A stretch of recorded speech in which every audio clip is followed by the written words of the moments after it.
بسم الله الرحمن الرحيم نحمده ونصلي على رسوله الكريم أما بعد فأعوذ بالله من الشيطان الرجيم بسم الله الرحمن الرحيم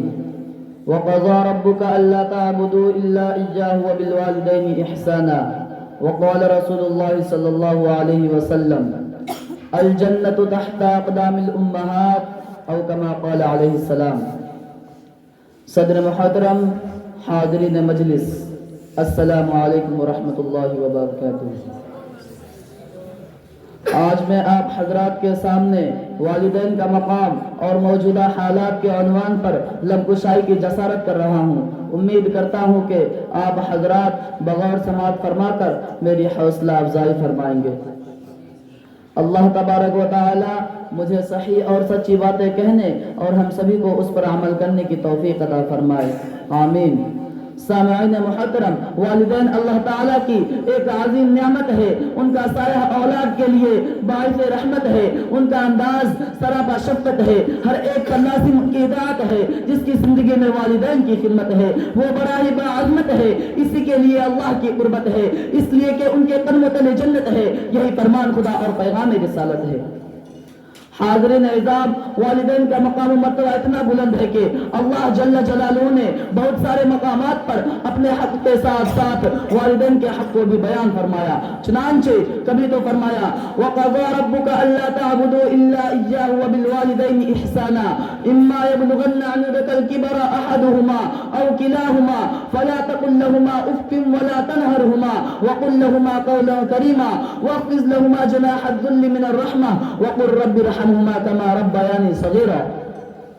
یعنی اللہ تعالیٰ کے علاوہ کسی کی عبادت نہ کرو اور والدین کے ساتھ حسن سلوک کرو۔ ان میں سے ایک یا دونوں بوڑھے ہو جائے تو ان کو اف تک بھی نہ کہو اور ان کو مت جھڑکو، ان کے ساتھ نرم اور اچھی گفتگو کرو، ان کے سامنے نرمی اور محبت کے بازو جھکا دو اور ان کے لیے دعا کرو کہ اے اللہ ان پر اپنی رحمت نازل فرما۔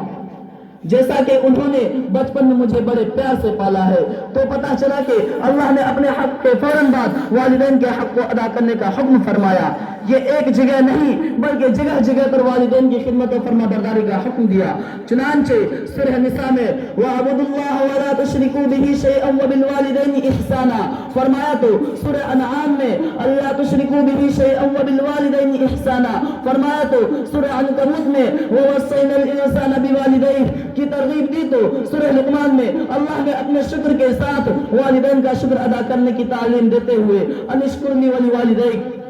فرمایا تو والدین کے مقام سے آگاہ کرنے کے لیے رب رحمان نے اپنے قرآن میں بنی اسرائیل سے لیے ہوئے عہد کا تذکرہ فرمایا وَإِذْ أَخَذْنَا مِيثَاقَ بَنِي إِسْرَائِيلَ لَا تَعْبُدُونَ إِلَّا اللَّهَ۔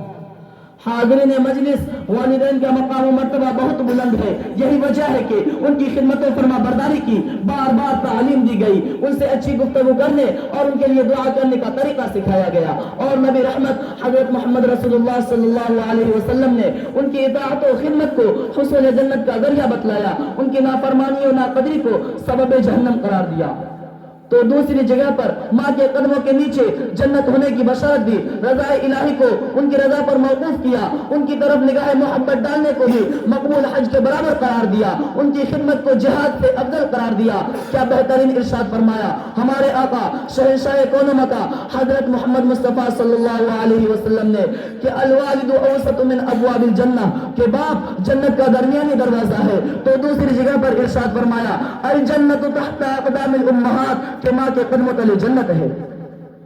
کسی شاعر نے کیا خوب کہا ہے کہ جہاں کے رب نے ماں کو عظمت کمال دی، کہ جہاں کے رب نے ماں کو عظمت کمال دی اس کی دعا میں آئی مثبت مثال دی۔ حدیث پاک میں ماں کی ایسی مثال دی کہ حدیث پاک میں ماں کی ایسی مثال دی کہ جنت اٹھا کے ماں کے قدموں میں ڈال دی۔ اور ہاشم فیروز آبادی نے کیا خوب کہا ہے کہ اس کی ایڑی پر بت چوٹی لگتی ہے، کہ اس کی ایڑی پر بت چوٹی لگتی ہے، ماں کے قدموں تلے جنت چھوٹی لگتی ہے۔ محترم حضرات، جب والدین کا مرتبہ اتنا بڑا ہے تو ہمیں چاہیے کہ ہم والدین کی خوب خدمت کریں، ان کی ہر بات پر اپنی جان فدا کریں، مگر جب ہم اپنے معاشرہ پر ایک سرسری نظر دوڑاتے ہیں تو